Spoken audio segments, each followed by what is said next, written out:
అవసరం తండ్రి. ఈరోజు ఈ క్రిస్మస్ సందేశం ద్వారా మీరు మాతో మాట్లాడండి.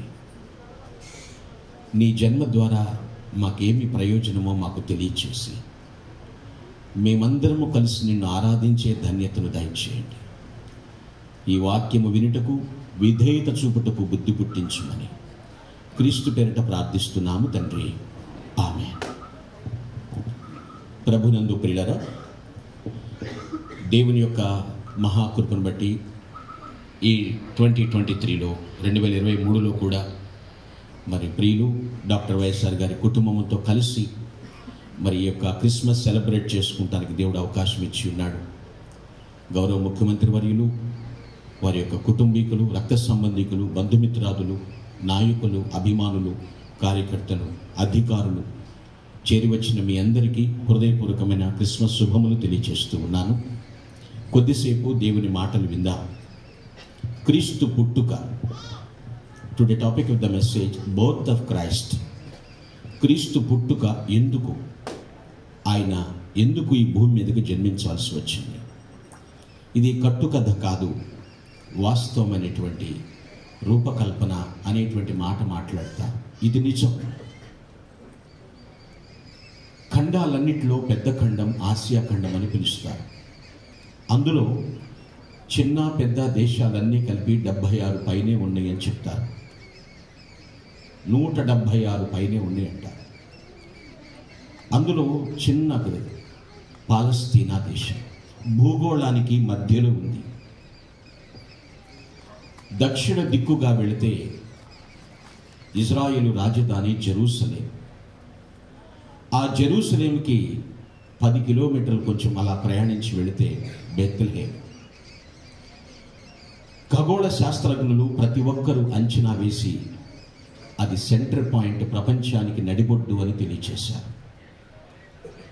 యేసుక్రీస్తు ప్రభువారు అందరికీ కూడా ఉపకారిగా ఉండాలని, అందరి జీవితాల్లో చీకటులు తొలగించి ఆశ్చర్యకరమైన వెలుగులోకి నడిపించాలని ఆయన జన్మించారు. క్రిస్మస్ క్రిస్మస్ క్రిస్మస్ అంటూ ఉంటాం. క్రిస్మస్ అంటే క్రీస్తు పుట్టుక కాదు, క్రీస్తుని యొక్క ఆరాధన. క్రిస్టోస్ అనేది it's a Greek word, mass అనేది ఇట్స్ ఏ లాటిన్ వర్డ్. క్రీస్తుని మాస్ అనగా పూజ, అర్చన, ఆరాధించడం. ఎందుకు ఆరాధిస్తున్నాము అనేటువంటి మాట చూస్తే యోహాను 3:16 ఈ విధంగా సెలవిస్తోంది. దేవుడు లోకమును ఎంతో ప్రేమించాడు. For God so loved the world, measureless, అపరిమితముగా. అందుకే పౌలన్నాడు, చెప్ప శక్యము కాని దేవుని వరమును గురించి ఆయనకి స్తోత్రం. వరము, అన్డిస్క్రైబబుల్ గిఫ్ట్ అన్నమాట ప్రభు. క్రీస్తు పుట్టుక ద్వారా మనకేమి ప్రయోజనం చేకూరింది? ఎటువంటి స్వాంతన లభించింది? భారతదేశానికి విలియం కేరీ గారు మిషనరీగా వచ్చారు. ప్రప్రథమంగా ఈస్ట్ ఇండియా కంపెనీ వారు తిరస్కరించారు. మొదటి శతాబ్దంలోనే భారతదేశానికి సెయింట్ థామస్ గారు క్రీస్తుని గురించి సువార్తను తీసుకొచ్చారు. దేవుడు మనిషిగా జన్మించుట అనేది ఎప్పుడు కూడా జరగని విషయం. అవతారంలో రావడం, కొంతమందికి క్రిస్మస్ మహాపర్వదినంగా ఉంటుంది. కొన్ని దేశాల్లో ఏప్రిల్ మాసం నుంచే క్రిస్మస్ సీజన్ స్టార్ట్ అవుతూ ఉంటుంది. మరికొన్ని ప్రాంతాల్లో జూన్ మాసం నుంచి, especially in our country November 25 నుంచి క్రిస్మస్ సీజన్ చేస్తారు. Why this is Christmas? ఎందుకు క్రిస్మస్? క్రీస్తు పుట్టుక వలన మనకేమి లభించింది, ప్రాప్తించింది, ఎటువంటి ప్రయోజనాలు మనకు వనకూరినాయి, మనం ఎందుకు ప్రభుని ఆరాధించాలి అనే సత్యాన్ని మనం తెలుసుకుందాం. 4 విషయాలు నేను ఈ యొక్క పగటి కాల సమయంలో మీతో మాట్లాడతాను. క్రీస్తు పుట్టుక ద్వారా కలిగిన 4 ప్రయోజనాలు. దేవుని వాక్యం నుంచి చూస్తే 10వ వచనం చదువుతున్నాను. ప్రభు అయితే ఆ దూత, భయపడకుడి, ఇదిగో ప్రజలందరికీ కలగబోవు మహా సంతోషకరమైన సువర్తమానం. అందరికీ, ఎక్కడా కొందరికని లేదు. ఏమిటట? మహా సంతోషకరమైన సువర్తమానం. First of all we have rejoicing to the birth of Christ. క్రీస్తు పుట్టుక ద్వారా అందరికీ సంతోషము ప్రాప్తించింది. ఈ వార్త ఎక్కడో ఊరు చివరన ఉన్న గొర్రెలు కాచుకుంటున్న గొర్రెల కాపరులకి దైవ దూత ద్వారా అందించబడింది. ఈ సంతోషం కోసం చాలామంది ప్రయత్నాలు చేస్తున్నారు, తాపత్రయపడుతున్నారు.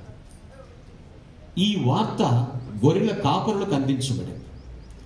ఆ కాలంలో వారు అమాయకులుగా ఉండేవారని చరిత్ర చెప్తోంది. గొప్ప గొప్ప రాజులు, అధిపతులు, ధనవంతులు, పేరు ప్రఖ్యాతులు గాంచిన వారు ఉన్నారు. కానీ ఏంజిల్, దేవదూత ఆ వార్త తీసుకుని వెళ్ళి గొర్రెల కాపరులకు అందించినటువంటి విషయం దాన్ని ఆలోచిస్తే, లోకములో విలువలేని వారికి కూడా దేవుడు విలువిచ్చాడు. ఎన్నిక లేని వారిని సైతం దేవుడు తన జన్మ ద్వారా వెలుగులోనికి తీసుకొచ్చాడు, విలువైనటువంటి ప్రజలుగా మార్చాడు. సంతోషం. వాస్తవం ఏమిటంటే, ఆ కాలంలో గొర్రెల కాపరులకు కనీసం కోర్టులో సాక్ష్యం చెప్పడానికి కూడా అనుమతించేవారు కాదు. వారు అన్యాయస్తులుగా చూసేవాడు, వారిని దొంగలుగా, మోసగాళ్ళుగా పరిగణించి సమాజంలోనికి రానిచ్చేవారు కాదు. అటువంటి గొర్రెల కాపరులను వారిని అసహ్యంగా చూసేవారు. ఎందుకంటే ఎప్పుడు గొర్రెల మధ్య ఉంటారు, వాళ్ళు బట్టలు మార్చుకోరు, వాసన కొడుతూ ఉంటారు అని వారిని దూరంగా పెట్టేవారు. మీలో ఒంటరి అయిన వాడు 10,000 మంది అవునటువంటి మాటను బట్టి చూస్తే, క్రీస్తు పుట్టుక మొట్టమొదటిగా సంతోషాన్ని తీసుకొచ్చింది. ఏ ఒక్కరి జీవితంలోనే కాదండి, ఇది ప్రజలందరికీ సంతోషకరమైన సువర్తమానము. ఈ సంతోషం నాకు కావాలంటే నేనేమి చేయాలనేటువంటి వారు కూడా ఉంటారు. బైబిల్ గ్రంథంలో మొదటి దినవృత్తాంతముల గ్రంథంలో రాయబడినటువంటి మాట, సంతోషము దేవుని యొద్ద ఉన్నది, అది అడిగిన వారికి ఆయన ధారాళముగా దయచేయువాడు. జీవితంలో నాకు సంతోషం వద్దు అనేవారు ఎవ్వరూ ఉండరండి, ఎవ్వరూ ఉండరు. నిజమైన సంతోషాన్ని అనుభవించాలి అంటే మరికొందరు చూస్తే మాదక ద్రవ్యాలతో పాడైపోతున్నారు కొద్ది కాల సంతోషానికి. మరికొంతమంది చేయకూడని పనులు చేస్తున్నారు. కానీ హృదిలో సంతోషాన్ని ఇచ్చేది ఏమిటి అంటే లోకరక్షకుడి యొక్క జననం. ప్రజలందరికీ కలుగబో మహా సంతోషకరమైనటువంటి సువర్తమానం. సంతోషం అనేది ప్రకృతి, దాని వికృతి పదం సంతసం అంటారు. ఎటు నుండి చదివినా కూడా సంతసం. నిమిషం నిమిషం నిరాశపడేవారు ప్రతి క్షణం చస్తూ ఉంటారట. క్షణక్షణం దేవుని యందు నిరీక్షించేవారు శాశ్వతంగా జీవిస్తూ ఉంటారన్నారు ఒక ఆయన. నిమిషం నిమిషం నిరాశపడేవాళ్ళు ఉన్నారు, వారు ప్రతి క్షణం చస్తూనే బ్రతుకుతూ ఉంటారట. క్షణక్షణం దేవుని యందు నిరీక్షించేవారు శాశ్వత కాలం జీవిస్తూ ఉంటారని చెప్తున్నారు. క్రీస్తు పుట్టుక ద్వారా ప్రజలందరికీ సంతోషం.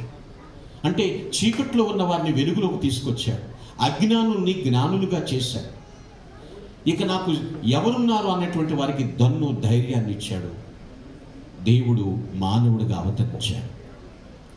చంద్రమండలం మీదకి మనిషి వెళ్ళడం గొప్ప అనుకుంటే అది గొప్పే. ఇంకా గొప్ప విషయం ఏమిటంటే, దేవాది దేవుడు మానవుడిగా ఈ భూమండలం మీద అడుగు పెట్టడం చాలా గొప్ప విషయం. ప్రియులారా, సంతోషం దేవుడిస్తాడు. మనం చదువుకునే రోజుల్లో విన్నాం, సంతోషమే సగం బలం అని. కానీ ప్రభు ఇచ్చేటువంటి సంతోషం సంపూర్ణ బలాన్ని ఇస్తుంది. అదే మొదటిది దినవృత్తాంతముల గ్రంథంలో ఉంటుంది, 16:27లో ఉంది ఆ మాట. ఆయన సంతోషం అనుగ్రహించువాడు. ఎలా నేను సంతోషించగలను? ఎవరో ఎక్కడో పుడితే నాకెలా సంతోషం అనుకోవచ్చు? ఎక్కడో బేత్లెహేములో పుట్టినటువంటి ప్రభు నాకెలా సంతోషాన్ని ఇస్తాడు అంటే ఒక్కటే మాట, ప్రభువా నా హృదిలో జన్మించండి అంటే ఆయన మనకి ఈ క్షణమే సంతోషాన్ని దయచేవాడుగా ఉన్నాడు. క్రీస్తు పుట్టుక గొప్ప సంతోషాన్ని తీసుకుని వచ్చింది. రాత్రుళ్ళు కాపలా కాస్తున్నారు అంటే అర్థం, రాత్రి ఆధ్యాత్మిక అర్థం చీకటి. చీకటి అంటే వెలుగులోకి రాలేని పరిస్థితి. ఇక నాకెవరు, నేను రాలేను, నేను లేను, నన్ను విలువగా చూడట్లేదు అనుకున్న వారి సైతం క్రీస్తు జన్మ విలువని తీసుకొచ్చి పెట్టింది.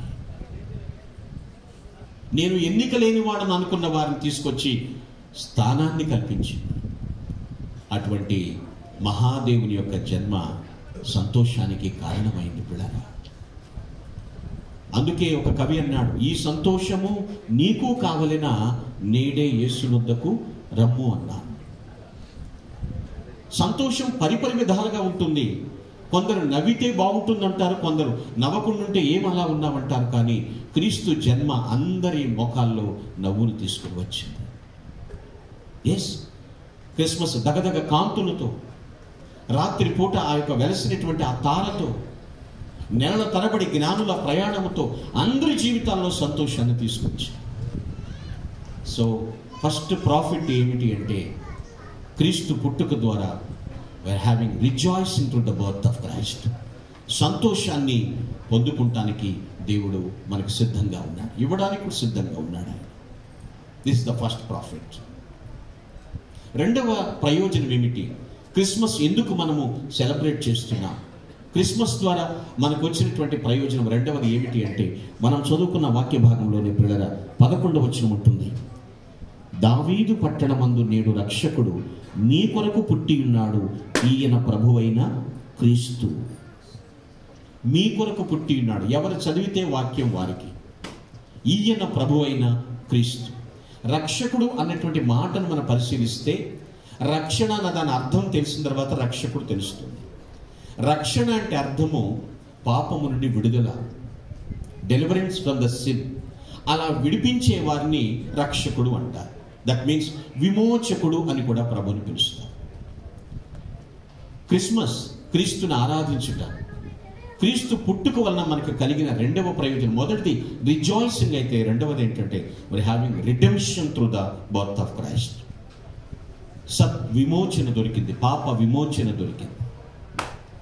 ప్రియులారా, మానవుని యొక్క పాప శాపముల నుండి, మరణ పాశముల నుండి విడిపించేది క్రీస్తు రక్తం. ఎందుకు పుట్టావయ్యా యేసు అంటే, నేను చనిపోవటానికే జన్మించాను. ఎందుకు చనిపోవాలయ్యా అంటే, నేను రక్తం చిందిస్తేనే పాపక్షమాపణ అన్నా. పుణ్యాత్ముని రక్త చిందించటం. ఏ వ్యక్తి అయినా చిన్న బిడ్డ పుట్టగానే ఈయన ఫలానా రోజు చనిపోతాడని ఎవరు చెప్పలేరు, చెప్పకూడదు, చెప్పరు కూడా. కానీ ఆయన భూమి మీదకి వచ్చినప్పుడు చెప్తున్నటువంటి మాట, నేను చనిపోతాను, సమాధి చేస్తారు, 3వ దినమున తిరిగి లేస్తాను అని మాట ఇచ్చారు. ఎందుకు రక్తము చిందించాలి అనగా, పాప విమోచన కొరకు రక్తము చిందించాలని సామాన్యంగా చెప్పవచ్చని హెబ్రీ గ్రంథకర్త మాట్లాడుతున్నారు. పిల్లరా, విమోచనం అన్నదానికి మరొక మీనింగ్ చెప్పాలి అంటే, అపరాధములకు క్షమాపణ. మానవ అపరాధములకు క్షమాపణ, ఫర్గివ్నెస్. క్రయధనముగా ఆయన శ్రేష్టమైన రక్తాన్ని చిందించాడు. క్రిస్మస్ లేకపోతే మానవాళికి పాప విమోచన లేదు. క్రీస్తు పుట్టుక శ్రేష్టమైనటువంటిది. ప్రవచనాలు నిరర్ధకమైపోతాయి, ఓల్డ్ టెస్టిమెంట్ అంతా వేస్ట్ అయిపోతుంది, ఇదంతా అబద్ధం అంటారు. చెప్పినట్లుగానే ఆయన జన్మించాడు. Some major prophets, minor prophets కూడా దేవుడు ఏది బయలుపరిచాడో అది యాజ్ ఇట్ ఈస్గా క్రొత్త నిబంధనలో మనం చూస్తూ ఉన్నాం. నేను విడిపించబడాలి, నేను ఈ కట్లు నుంచి, ఈ బంధకాల నుంచి నేను విడుదల పొందాలి అని ఎవరైతే ఆశిస్తారో వారికి దేవుడు విమోచనము కలిగించటానికి మానవుడిగా భూమి మీద ఆయన జన్మించారు. ఈరోజు మనం ఈ స్థలమందు ఆరాధిస్తున్నాం ఎందుకంటే ఆయన విమోచకుడు. We are having redemption through the birth of Christ. విమోచన దొరికింది. పౌలు రాసిన పత్రికలు కానివ్వండి, ఏది చూసినప్పటికీ గ్రహించండి ఒక మాట, భూమి మీద ఉన్న మనుషులందరి అవసరత ఒకటే కాదండి. మానవులందరి అవసరత ఒకటే కాదు. ఒకవేళ మనుషులందరి అవసరత ఎంటర్టైన్మెంటే అనుకోండి, దేవుడు ఒక ఎంటర్టైనర్గా జన్మించేవాడు. కానీ మనుషులందరి అవసరత ఎంటర్టైన్మెంట్ కాదు. లేదు, భూమి మీద ఉన్న మనుషులందరి అవసరత కేవలం టెక్నాలజీ మాత్రమే అయితే యేసుక్రీస్తు ప్రభువారు ఒక సైంటిస్ట్గా భూమి మీదకి వచ్చేవారు కాదు. లేదా మనుషులందరి అవసరత కేవలం మనీ మాత్రమే అయితే, కేవలం డబ్బు మాత్రమే అయితే యేసుక్రీస్తు ప్రభు వారు భూమి మీద ఒక ఎకనామిస్ట్గా జన్మించేవాడు కాదు. లేదా మనుషులందరి అవసరత ఒక జ్ఞానమును సంపాదించుట మాత్రమే అయితే యేసుక్రీస్తు ప్రభు వారు ఒక ఎడ్యుకేటర్ గాను, ఒక టీచర్ గాను, ప్రొఫెసర్ గాను భూమి మీదకి వచ్చేవారు. ప్రియులారా, మానవులందరి అవసరత అది కాదండి. ఏమిటో తెలుసా? అందరి అవసరత మనిషిని కట్టి పడేస్తున్న ఆ పాపము నుండి విడిపించుట కొరకు, ఆ చెడు నుండి, ఆ అపరాధ భావన నుండి విడుదల కలిగించాలి. అది కలిగించాలంటే అన్ని వేద గ్రంథాలు ఘోషిస్తున్నటువంటి ఒకటే మాట, రక్తం చిందించబడాలి. అది ఏ రక్తం పడితే అది కాదు, ఒక పుణ్యాత్ముని రక్తం. పురుష కలయిక లేకుండా జన్మించినటువంటి, కన్య గర్భాన జన్మించినటువంటి పుణ్యాత్ముడు ఎవరు? యేసుక్రీస్తు. సామవేదం తాండవీయం 4వ పాదంలో కూడా ఈ మాట ఉంటుంది, రక్త ప్రోక్షణ ఉండాల్సిందే పాప క్షమాపణ కొరకు అని. ప్రియులారా, గ్రహించండి, క్రీస్తు జన్మ ద్వారా మనకు వనగూర్చిన ప్రయోజనం ఏమిటి అంటే రిడెంప్షన్, విమోచన, సత్విమోచన. దేవుని వాక్యం అదే సెలవిస్తుంది. ఎఫెసీ పత్రికలో వ్రాయబడినటువంటి మాట కానివ్వండి, కొలస్సీ పత్రికలో వ్రాయబడినటువంటి మాటలు కూడా అదే రాస్తుంది. కొలస్సీ 1:14 అంటున్నాడు, మన అపరాధములకు క్షమాపణ, విమోచన కలుగుతుంది. 111వ కీర్తన 9వ వచనంలో కూడా ఉంటుంది, ఆయన తన ప్రజలకు విమోచనము దయచేయువాడు అని రాస్తుంది. విమోచన దయచేస్తాడు. ప్రతి మనిషికి ఆలోచన ఉందండి, నేను కాదనను. మంచి వివేచన ఉంది, నేను కాదనను. అయితే మన ఆలోచన మనకు విమోచన ఇవ్వలేదు, మన వివేచన మనకు విమోచన ఇవ్వలేదు. క్రీస్తు రక్తము ద్వారా అపరాధములకు క్షమాపణ కలుగుతుంది. క్రీస్తు జన్మించకపోతే, మానవుడిగా భూమి మీదకి రాకపోతే ఎవరికీ విమోచన లేదు. ఎందుకని ఈ మాటలు? 4 విషయాలు దీనిలో ఉన్నాయి. ఎందుకు ఆయనే రక్తము చిందించాలి అంటే హిజ్ యూనిక్ బర్త్. ఆయన జన్మ కన్య గర్భాన జన్మించాడు, వర్జిన్ బర్త్ అన్నమాట. రెండో విషయం ఏమిటంటే his unique life, that means sinless life. పాపము లేని జీవితం జీవించి చూపించాడు. ఆయన మాటలో కానీ, చూపులో కానీ, ఆలోచనలో కానీ, నడతలో కూడా నిందారహితంగా చూపించి మనకు ఒక మాదిరి ఉంచి వెళ్ళాడు ఆయన. Thirdly, his unique death. ఆయన యొక్క మరణం విషయంలో చూస్తే నీతిమంతుడైనప్పటికీ, ఏ తప్పు మోపలేకపోయినప్పటికీ కూడా, నిందారహితుడైనప్పటికీ కూడా క్రూసిఫిక్షన్, సిలువ వేసి ఆయన చంపేశారు. His unique death. Fourthly, his resurrection, ఆయన పునరుద్ధానం. ఇది ఎవ్వరిలోనూ లేవు ప్రియులారా. అందుకే ఆయన రక్తము చిందించటం వలన పాపక్షమాపణ, విమోచన. ఇది ఏ ఒక్కరికో కాదు, అందరికీ సంతోషం, అందరికీ పాప విమోచన. ఎవరందరికీ? నా కొరకు క్రీస్తు జన్మించాడు, లోకరక్షకుడుగా నా కోసం పుట్టాడని ఎందరు విశ్వసిస్తారో వారందరి కొరకు ఆయన సద్విమోచన కలిగించడానికి వచ్చాడు. అది తెలుసుకున్నప్పుడు మనం నిజమైన క్రిస్మస్ చేస్తున్నాం. నా కోసం జన్మించాడు ప్రభు. ఎక్కడో జన్మించడు కాదు, మన ఆసియా ఖండంలోనే జన్మించాడు ఆయన.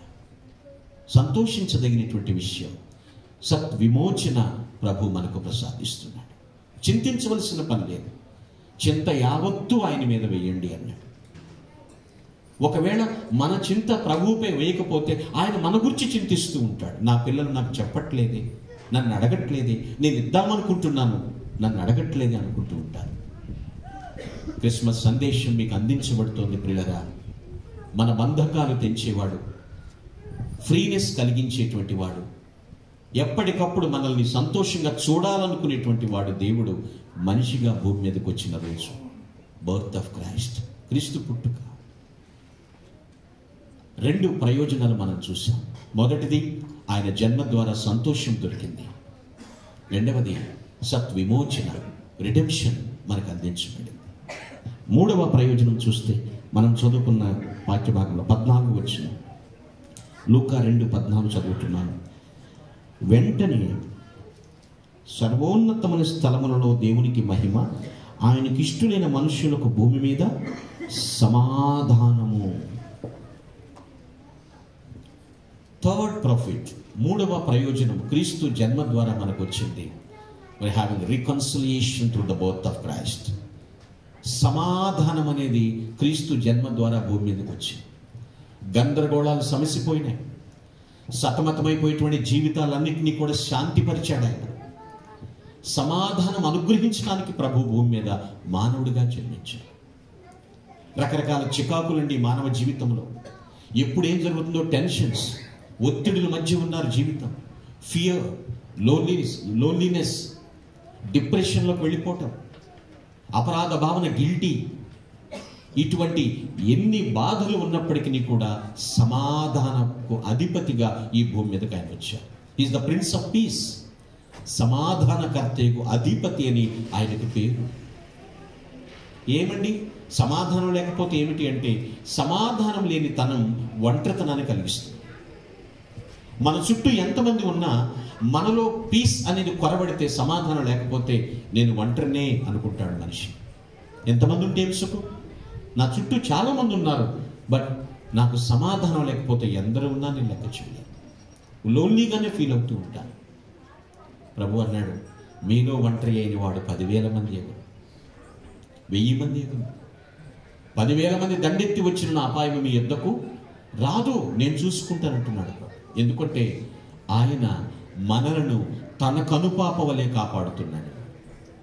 మనం మన కనుపాప నైబాల్ని ఎంత జాగ్రత్తగా అపాయం వస్తుందంటే రెప్ప వేసి కాపాడుతామో, మనలను తన కనుపాప వలె ఆయన కాపాడుతుంటాడు. ఎంత గొప్ప సత్యం ప్రియులారా, గ్రహించండి.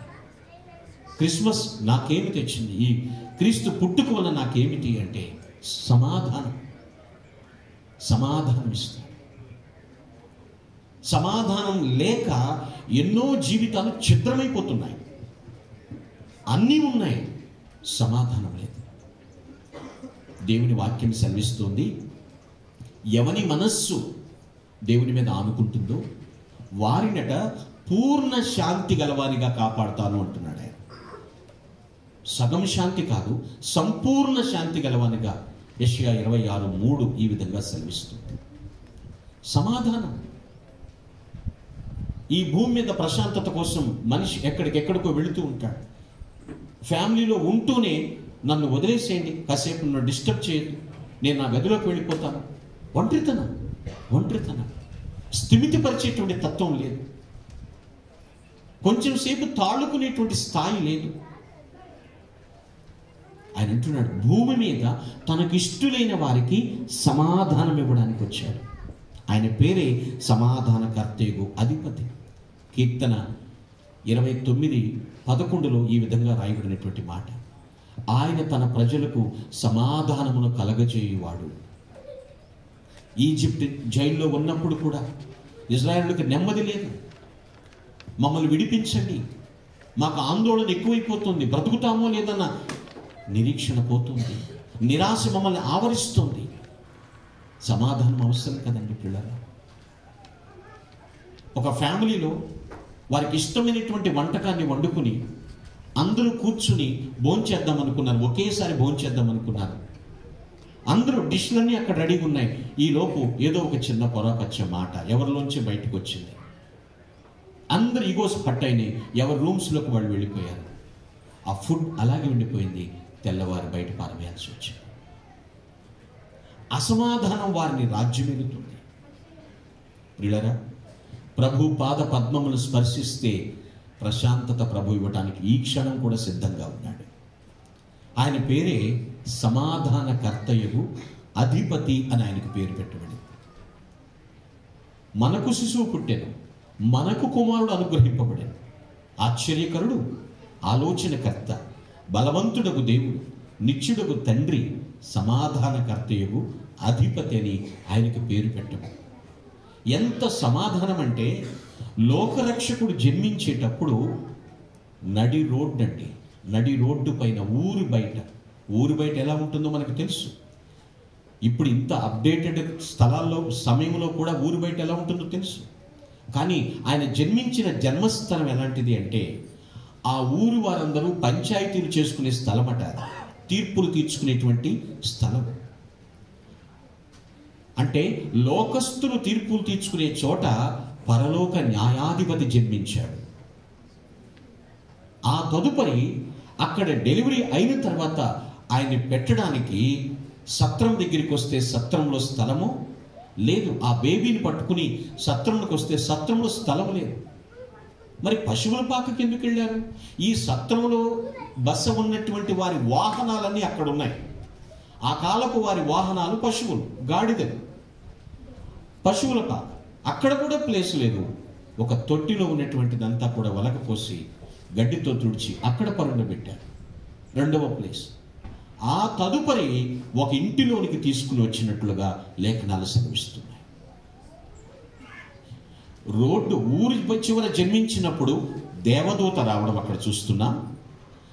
ఇక్కడ సత్రంలోకి వచ్చినప్పుడు గొర్రెల కాపరులు ఇక్కడ రావడం చూస్తూ ఉన్నాం.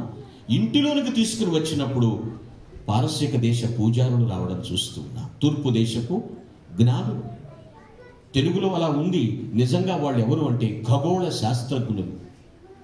వాళ్ళు కాలాన్ని బట్టి అంచనా వేస్తారు. ఎప్పుడు జన్మిస్తాడు, ఎక్కడ జన్మిస్తాడు, ఏ ప్రాంతంలో ఉంటాడు. వాళ్ళ సూచిక వన్ ఆఫ్ ద స్టార్, ఒక నక్షత్రపు ఆధారంతో వారు ప్రయాణం చేసి వచ్చారు. చూడండి, నేను ఎందుకు ఈ మాట చెప్పానంటే ఇంతమంది జీవితాల్లో ఆయన సమాధానం ఇచ్చాడు. మనకి ఇవ్వలేడా? ప్రశాంతతను మనకి ఇవ్వలేడా పిల్లలు? కొంతమంది ధ్యానం చేస్తారు, మంచిది. యోగా మంచిది, ఎక్సర్సైజెస్ మంచివే. బట్ మనస్సుకు నెమ్మది కావాలి, హృదయానికి ప్రశాంతత కావాలి. లోక రక్షకుడి జన్మ సమాధానాన్ని తీసుకొచ్చాడు. ఆయనకి ఇష్టలైన మనుష్యులకు భూమి మీద సమాధానం కలిగిస్తుంది. మనము దేని ద్వారా అనుభవిస్తాం? రోజుల పిల్లోడప్పుడు యేసుక్రీస్తుని చర్చ్కి తీసుకువెళ్తారు. అక్కడ ఒక కురువృద్ధుడు ఉంటాడు. ఆయన పేరు సిమియోను. ఆ సిమియోను తన చేతుల్లోనికి బాలుడైన యేసుని తీసుకుని ఒక మాట అంటాడు, నాథా, నీ దాసుని సమాధానంతో పోనిచుచున్నావు. నేను వెళ్ళిపోతానికి చాలు. నిన్ను చూశాను, నా జన్మ ధన్యమైపోయింది. అంటే పసిబాలుల నుంచి కురువృద్ధుల వరకు అందరి జీవితాల్లో సమాధానమును సంపూర్ణముగా అనుగ్రహించటానికే దేవుడు మానవుడిగా భూమి మీదకి వచ్చాడు. ఆయనకి ఇష్టలైన మనుష్యులకు భూమి మీద సమాధానం. 3 విషయాలు మనం చూసాం పిల్లరా. క్రీస్తు పుట్టుక ద్వారా మనకు వచ్చిన ప్రయోజనాలు: సంతోషము, సద్విమోచన, సమాధానము. 4వదిగా చివరి ప్రయోజనం నేను ముగిస్తాను. మన మూలవాక్యంలో నుంచి 2:14 మరలా చదువుతున్నాను. అక్కడ వ్రాయబడిన మాట, సర్వోన్నతమైన స్థలములలో దేవునికి మహిమ. ఈ మాట గుర్తుపెట్టుకోండి పిల్లరా. సర్వోన్నతమైన స్థలములలో దేవునికి మహిమ. ఇంతకీ దేవుడు ఎక్కడ ఉన్నాడు అంటే పైన ఉన్నాడు అంటారు, మంచిది. అంతటా ఉన్నాడు అంటారు, ఓకే. నాలోనూ ఉన్నాడు అంటారు, ఎవరికి వారికి తెలుసు ఆ మాట. కానీ దేవుని సింహాసనం ఆకాశము అని రాసుంది, భూమి నా పాదపీఠం. సర్వోన్నతమైన స్థలంలో మహిమ అంటే ఇక్కడ మనం గ్రహించాల్సిన విషయం, మహిమ పరిచేది ఎవరు? ప్రస్తుతానికి ఏంజిల్స్, అక్కడ దేవదూతలు మహిమపరుస్తున్నారు. తదుపరి ఎవరంటే భక్తులు. భూమి మీద ఉన్న భక్తులే శ్రేష్ఠులు, కేవలము వారే ఆయనకు ఇష్టలు. అందరూ కలిసి అక్కడ ఆయన మహింపరిచేటువంటి గడియ సమీపిస్తుంది. అంటే భూమి మీద ఎవరైతే ఆయన నా కొరకు జన్మించాడని హృదయంలో చేర్చుకుంటారో, రక్షింపబడతారో, సంపూర్ణ శాంతి సమాధానంతో జీవిస్తారో, వారికి పరలోకం వెళ్ళే హక్కు కూడా దేవుడిచ్చాడు. సో క్రీస్తు పుట్టుక ద్వారా కలిగిన 4వ ప్రయోజనం, we have the right of heaven. స్వర్గలోకపు హక్కు కూడా ప్రభు ఇచ్చాడు. స్వర్గలోకపు వెళ్ళేటువంటి హక్కు, ద రైట్ ఆఫ్ హెవెన్. చాలామంది అంటూ ఉంటారు, మూలనున్నటువంటి కురువృద్ధులు కూడా మాట్లాడతారు, అవ్వా చనిపోతే ఎక్కడికి వెళ్దాం అనుకుంటున్నావే అంటే స్వర్గం అంటారు. అంటే ప్రతి వారికి ఆశ ఉంది. ఆశ లేనివాడు మానవుడు కాడండి. అయితే పరలోకపు హక్కు దేవుడిచ్చాడు, కలిసి ఆరాధించడానికి. మరికొందరి ప్రశ్న, ఏమండి వేదాంతం బోధిస్తూ ఉన్నారు, అన్ని గ్రంథాలు చెప్తున్నాయి అంటున్నారు, స్వర్గం ఉందంటారా అనే ప్రశ్న కూడా ఉత్పన్నం కాకపోలేదు. ఉంది, ప్రయోగాలు చేశారు, నిదర్శనాలతో రాశారు. అయితే గ్రహించండి, 1990లో నాసా పరిశోధనా శాస్త్రజ్ఞులు ఆకాశంలోనికి రాకెట్ పంపడం జరిగింది. అది కొంత దూరం ప్రయాణించిన తర్వాత దానికి ఏదో అడ్డు తగిలి వెనక్కి వచ్చేసి, ఏమి అడ్డు తగిలిందో వీరికి తెలియలేదు. ఆ తరువాత హబుల్ టెలిస్కోప్ కెమెరా లాంటిది ఆ రాకెట్కి సెట్ చేసి మరలా పంపించడం జరిగింది. ఏదైతే అడ్డు తగిలిందో అవన్నీ క్లిక్ క్లిక్ అనిపించుకుని కొన్ని పిక్స్ తీసుకుని రావడం జరిగింది, కొన్ని ఫొటోస్. అవన్నీ కడిగి చూస్తే ఒక పెద్ద పట్టణం దగదగా మెరిసిపోతుంది. బైబిల్లో రాయబడింది, ఉత్తర దిక్కున సభాపర్వతం అని రాయబడింది ప్రవక్తల గ్రంథాల్లో. మెరిసిపోతున్నటువంటి పట్టణం. ఆ తదుపరి 1993 డిసెంబర్ 26న వాళ్ళు ఏమని చెప్పారంటే స్వర్గం ఉంది అని చెప్పారు. కానీ అది బయటికి రాకుండా ఆ తదుపరి 1994లో ఆంధ్రభూమిలో ఏప్రిల్ నెలలో దాన్ని ప్రచురించారు. ఏమని అంటే స్వర్గలోకం ఉంది అని. కానీ పిల్లరా, బైబిల్ ఎప్పుడో చెప్పింది పరలోక పట్టణము ఉంది, దానికి వెళ్ళే హక్కు కూడా ప్రభు ఇస్తూ ఉన్నాడు. సర్వోన్నతమైన స్థలములలో దేవునికి మహిమపరిచేవారు, ఘనపరిచేవారు, ఆరాధించేవారు ఎవరంటే మనమే. ఈ భూమి మీద ఆరాధన మనం రిహార్సల్ చేస్తున్నాం, తర్వాత మనం రియల్గా దేవుణ్ణి ఆరాధిస్తూ ఉంటాం. ఈ క్రిస్మస్ తెచ్చిన 4వ ప్రయోజనం స్వర్గలోకపు హక్కు, ద రైట్ ఆఫ్ హెవెన్. ఆ హక్కు దేవుడు మనకిచ్చాడు. అందుకే అంటాడు, ఎఫెసీ 1:3లో ఉంటుంది, తను విమోచనం ఇచ్చాడు, అపరాధములకు క్షమాపణ ఇచ్చాడు, పరలోక విషయంలో ఆత్మ సంబంధమైన ఆశీర్వాదాలన్నీ అనుగ్రహించాడు, ఆత్మీయ విషయాలన్నీ అనుగ్రహించాడు. వెనకటికి ఒక పాట ఉంటూ ఉండేది, ఒక అమ్మాయి పాడుతూ ఒక అబ్బాయిని అంటూ ఉండేది, నీకు రాసిస్తా రాయలసీమ అని. ఆ పాప అబ్బాయికి రాయలసీమ మాత్రమే రాసిస్తుందేమో, ప్రభువట పరలోకాన్ని రాసిస్తానంటున్నాడు. ఆయన జన్మ అంత ఆనందాన్ని కలిగించేది పిల్లరా. స్వర్గలోకపు హక్కు ఉంది, అది ఏ ఒక్కరి సొంతం కాదు. భక్తి చేసిన ప్రతి ఒక్కరు కూడా అక్కడికి వెళ్ళేటువంటి ఆ రైట్ దేవుడిచ్చాడు. అంత గొప్ప ఆనందాన్ని క్రిస్మస్ తీసుకుని వచ్చింది. ఆలోచించండి పిల్లరా, పారసిక మత గ్రంథం ఔగాస్ట్రా, పారసిక జెండ్ అగాస్తా అనేటువంటి గ్రంథం రాసినటువంటి ఔగాస్ట్రా ఆయన కూడా చెప్తున్నాడు, కన్యక గర్భంలో నుంచి రక్షకుడు జన్మిస్తాడు, లోక రక్షకుడు జన్మిస్తాడు. నేను ముగింపులోకి వస్తూ ఉన్నాను. బర్త్ ఆఫ్ క్రైస్ట్, క్రీస్తు పుట్టుక. వై, ఎందుకు జరిగింది? దేవుడుగా రావచ్చు కదా భూమి మీదకి. ఏ మానవుడు నిలవలేడండి. దేవుని శక్తి ముందు, ఆ ప్రభావం ముందు ఎవరు కూడా నిలవలేరు. మనుష్యుని రక్షించటానికి మనిషి అవతారంగా వచ్చాడు ఆయన. ఒక కేర్ ఆఫ్ అడ్రస్ ఎవరు లేరు అనకుండా ఉండటానికి యోసేపు మరియల కుమారుడుగా 30 సంవత్సరం దాకా జీవించి తదుపరి పరిచర్యను ప్రారంభించాడు ఆయన. మరికొంతమంది తెలియక మాట్లాడతారు, తెలిసి ఎవరు తప్పు మాట్లాడరు, తెలియకే మాట్లాడతారు. దేవుడు గొప్పోడైతే సింహంలాగా పుట్టాలిగా అంటారు. సింహం మానవాళి మధ్యకు వస్తే ఒక్కరు ఉండలేరండి. మనిషి యొక్క బలహీనతలను జయించటం ఎలాగో మనిషిని రక్షించుట కొరకే ఆ మనిషి మహా ఉన్నతుడు ఆ వర్తన స్థలాన్ని వదిలిపెట్టి ఈ మహికే తెంచాడు. అందరి కొరకు జీవితం ఎలా ఉంటుందో ఒక మాదిరి చూపించాడు. చివరి మాట యోహాను శుభవార్త 1:12లో రాయబడినటువంటి మాట, తన్ను ఎందరు అంగీకరించెరో, అనగా తన నామమందు విశ్వాసం ఉంచిన ప్రతి వారికి ఆయన పిల్లలగుటకు అధికారం ఇచ్చాడు. ఒక్కరికి, ఎందరు అంగీకరించారో అందరికి. క్రీస్తు పుట్టుక ఇది కేవలము క్రైస్తవుల పండుగ మాత్రమే కాదు, అందరికీ ఆయన ప్రభువుగా, అందరికీ ఉపకారిగా ఉన్నాడు. అయితే నా కొరకు జన్మించాడు, నా హృదయంలో జన్మించిందని ఎందరంటారో వారందరికీ కూడా ఆయన పరలోక స్వాస్థ్యాన్ని ఇవ్వటానికి సిద్ధంగా ఉన్నాడు. ఈ 2023లో ప్రియులు డాక్టర్ వైఎస్ఆర్ గారి కుటుంబంతో కలిసి ఈ విధంగా మనము క్రిస్మస్ సెలబ్రేట్ చేసుకుంటున్నాం. క్రీస్తు పుట్టుక మనకి సంతోషాన్ని ఇచ్చింది, సద్విమోచన ప్రసాదించింది, సమాధానం ఇచ్చింది, స్వర్గలోకపు హక్కును కూడా ప్రసాదించింది. దేవుని యొక్క మహాకృపను మన యొక్క ప్రాంతమే కాదు, మన రాష్ట్రం అంతా కూడా సుభిక్షంగా వర్ధిల్లుతూ ఉంది. దేవుడు అనుగ్రహించినటువంటి సామర్థ్యం, దేవుడు అనుగ్రహించిన జ్ఞానముతో దేవుని యొక్క కుమారులు మాన్యులు శ్రీ వైఎస్ జగన్మోహన్ రెడ్డి గారి యొక్క అధ్యక్షతన ప్రతి ఒక్కటి కూడా సస్యశ్యామలంగా దేదీప్యమానంగా తీర్చిదిద్దబడుతుంది.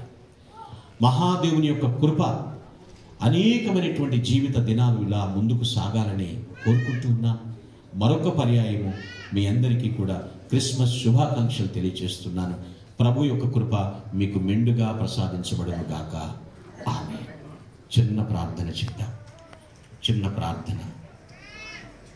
ఈ వాక్యంను బట్టి ప్రభువు మనలను దర్శించినాడు. మన హృదయములు స్పందించినట్లుగా, ప్రభువా నువ్విచ్చే సంతోషం నాకు కావాలి.